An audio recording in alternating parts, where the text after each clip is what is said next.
Hey there, Sharon Horne-Ellstrom here. Welcome to day 71 of our Be a Better You annual challenge. This year we're doing one thing every day to be a better version of ourselves, a better person, a better you being a better you, me being a better me. And today our topic is intertwined and twofold. It's our in communication, intention, and motives. And I'm going to read a definition to you for those because I want to make sure we're starting out on the same page when it comes to what we're talking about. I need my magnifying glass for that. Intention refers to the immediate goal behind what we say. It could be to inform, persuade, express emotion, or resolve a conflict, and many other reasons as well. Motive, on the other hand, is the underlying reason behind our intention.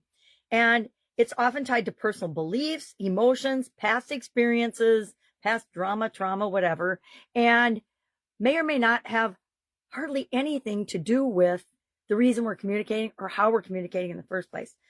And so we need to keep in mind, why are we communicating? There's always a purpose, right? There's always a reason. We don't just, excuse me, talk for the sake of talking, also, though sometimes we do. Had a cloggy throat for a couple of days. Very annoying and time consuming. So one of the best exercises I have personally found for self-reflection and to understand myself and to help other people understand themselves better, it's called the 7 Why exercise.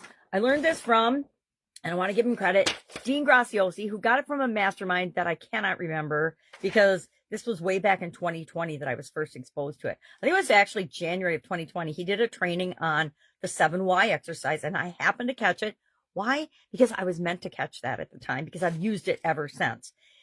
And like Dean, I was a little skeptical because I'd always done the 5 Why exercise and got really excellent results with it. But what he learned is that by asking why 2 more times, you really get to the crux and the core, the root cause of whatever the situation you're asking why about is. I'm going to give a couple examples of this, try to run through them quickly.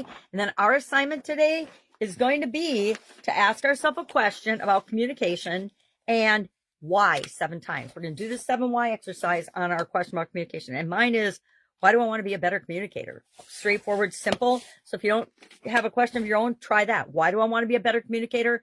And we're going to ask it a series of 7 times and see what comes up. Let me give you a couple of examples of this. I worked up a couple of examples. One is, that one I'm going to do for supersize. That's for a business related one. John's a supervisor who's having trouble with his team.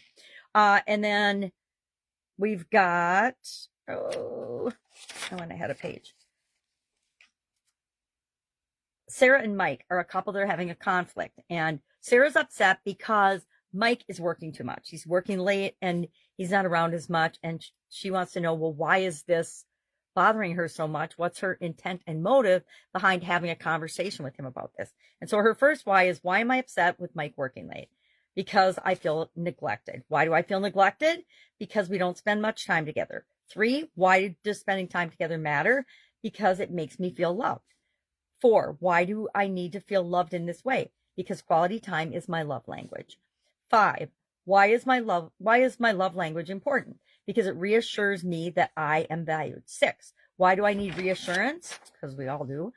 Because I fear drifting apart. 7, why do I fear drifting apart? Because I deeply care about our relationship and our future together. So by understanding why she's upset that her husband is working late, before she has that conversation with him, she's going to go into that conversation with a much clearer purpose and a much better set of body language and things than accusing him of working too late or accusing him of anything else that could damage their relationship.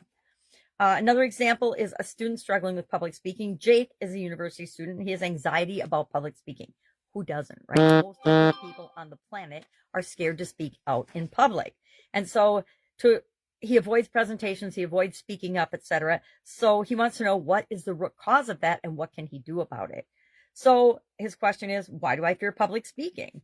Number 1, because I get nervous. Number 2, why do I get nervous? Because I fear judgment. Number 3, why do I fear judgment? Because I don't want to look foolish. Number 4, why don't I want to look foolish? Because I care about people's opinions.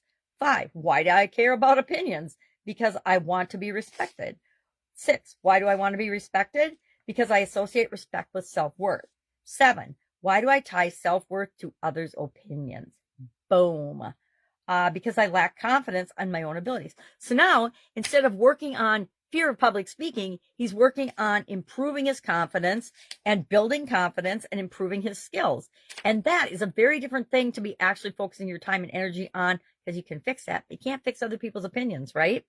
So that's it. That's a super quick example. So I'll do mine today. Why do I want to be a better communicator? I'll get the answer, and then that becomes the question for the second why. Super fun, super straightforward exercise. I will give one caution with the 7 why exercise.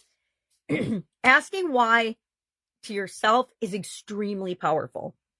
Asking why to anyone else usually annoys the living daylights out of them, unless you're like a 3-year-old and you're in the why phase. Everybody else, and that's annoying too, by the way, but we deal with it because they're 3. But as an adult, if you ask other people why, they're going to give you a reason. It's going to be a top of the line, superficial reason. It's not going to be the real core reason. And that's because a lot of times people aren't even honest with themselves, much less are they, so they're not even aware that they're not being honest, to be honest with you. So a cautionary tale, don't ask why about why anyone else does anything in terms of motives and intentions, because you will assume wrong and make mistakes. And we know what assuming means. It makes an ASS out of you and me. I love that saying. It's such a powerful one to remember, especially when commenting on social media. This is words for myself today. All right. If I can help you in any way, ask. Otherwise, have an absolutely amazing day. And I will, of course, see you tomorrow.